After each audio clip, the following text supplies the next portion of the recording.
Bonjour, aujourd'hui j'avais envie de vous parler d'une nouvelle pratique que j'intègre dans mes constellations, qui est la roue du consentement du docteur Betty Martin, qui se trouve ici derrière moi. Et cette roue du consentement, au départ, elle a été faite dans le cadre du toucher. Donc, le docteur a un petit paragraphe en dessous que je vais vous lire. Il dit, enfin c'est elle dit, dans toutes les situations où le toucher entre en jeu, il y a deux facteurs. Qui fait l'action et qui bénéficie de l'action. Ces deux facteurs se combinent de 4 manières, liées avec 4 cadrans, et chaque cadran présente ses propres défis, leçons et joies.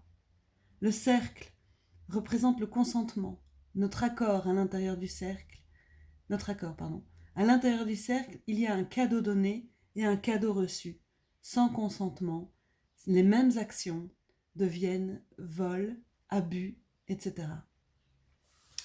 Et je viens aujourd'hui de faire une constellation euh, avec cette roue.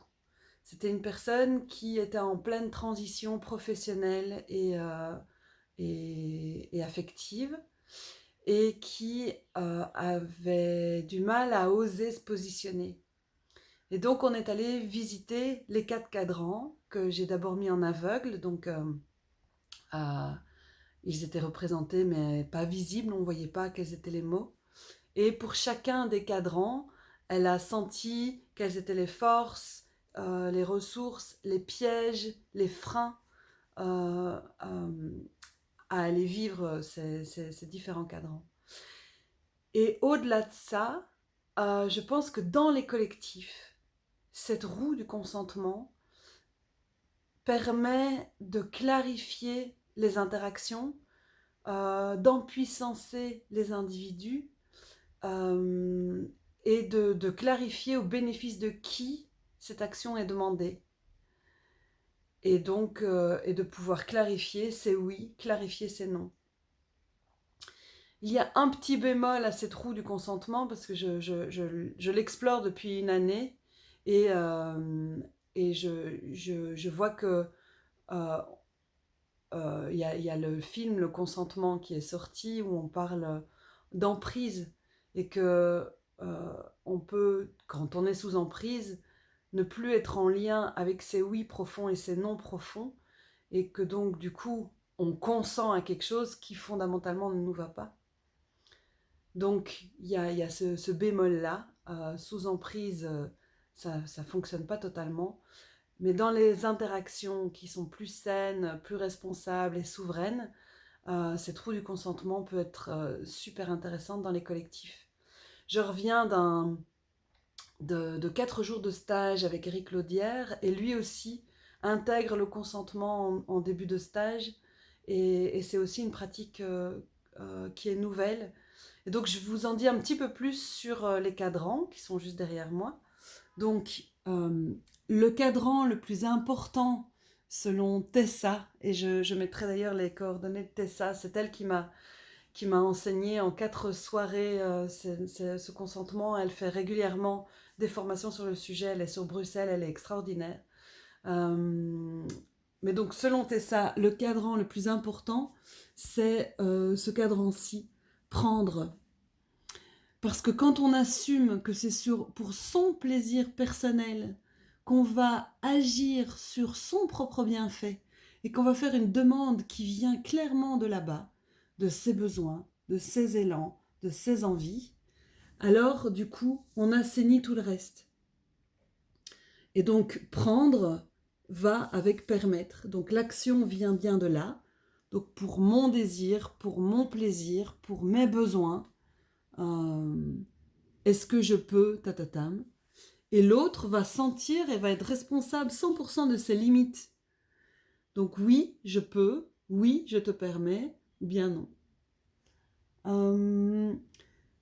Et donc là, on est responsable pleinement de ses besoins, de ses envies, de ses élans. Et là, on est responsable de ses limites. Et ça peut se négocier. Par exemple, est-ce que c'est OK pour toi que je te présente la roue du consentement et que je la fasse vivre au sein du collectif pendant 4 fois 1 heure.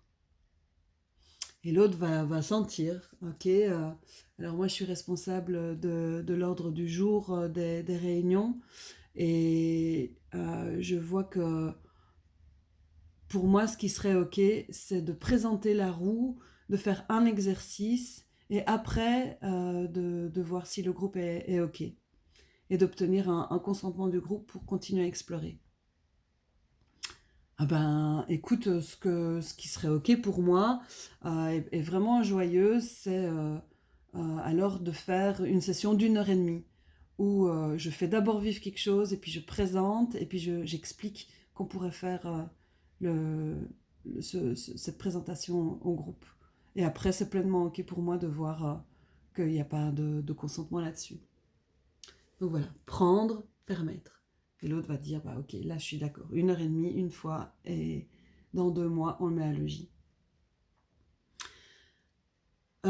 Ensuite, il y a l'autre, c'est servir et accepter. Donc là, servir, c'est qu'est-ce qui te ferait plaisir. Donc l'action vient bien de là, et le cadeau vient bien de là. Donc c'est qu'est-ce qui te ferait plaisir. Là, je me sens vraiment disponible, ça me met en joie d'agir pour ton bienfait. Euh, et donc, qu'est-ce qui te ferait plaisir. Et là, je suis responsable de mon énergie, de mes élans, de ma disponibilité. Donc par exemple, là, j'ai 20 minutes pour être en interaction avec vous. J'ai vraiment pleinement envie d'être à votre service. Qu'est-ce qui vous mettrait en joie? Je pense aux enfants. Eh ben, est-ce que tu pourrais jouer avec nous à ce jeu de société qu'on a déjà joué 155 fois? Euh, eh ben, oui, oui. Alors, 20 minutes, oui, c'est ok pour moi. Pendant 20 minutes, je vais jouer à ce même jeu pendant 20 minutes.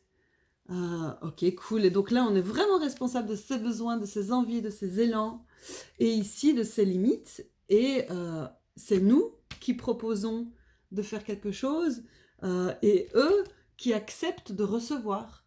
Ok, cool. Pendant 20 minutes, maman est pleinement disponible. Ben, là, j'ai vraiment à cœur de jouer à ce jeu de société.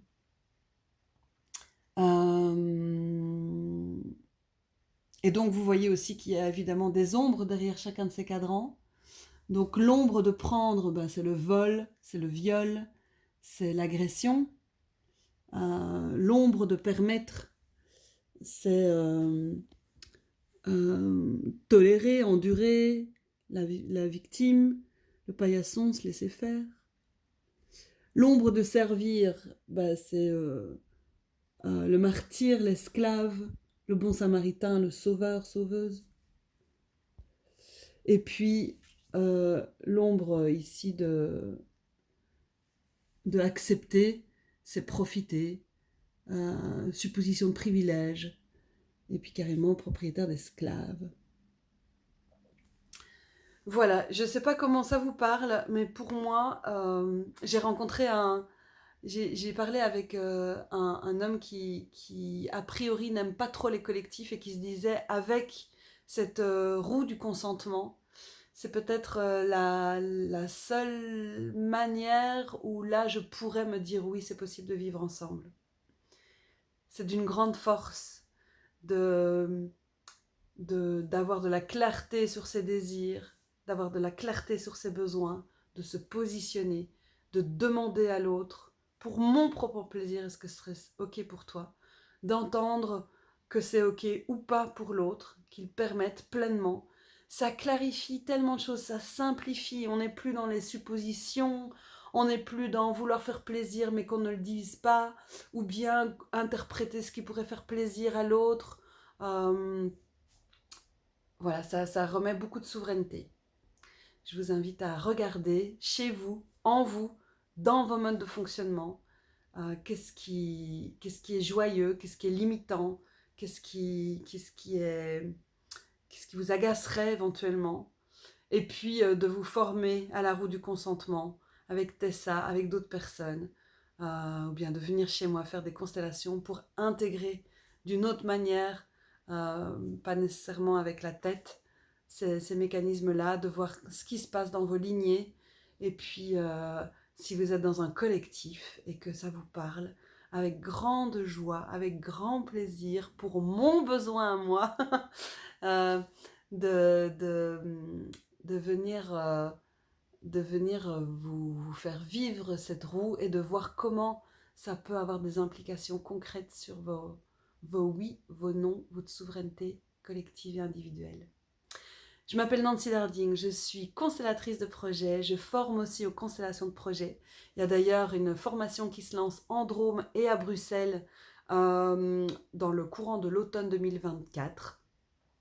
Donc si ça vous intéresse, prenez contact avec moi, nancylarding@yahoo.fr. Et puis si cette vidéo vous parle, si vous souhaitez me soutenir et permettre à l'algorithme de YouTube de me repérer, de diffuser ce message, je vous invite à vous abonner, à liker, à commenter, à partager cette vidéo. À bientôt.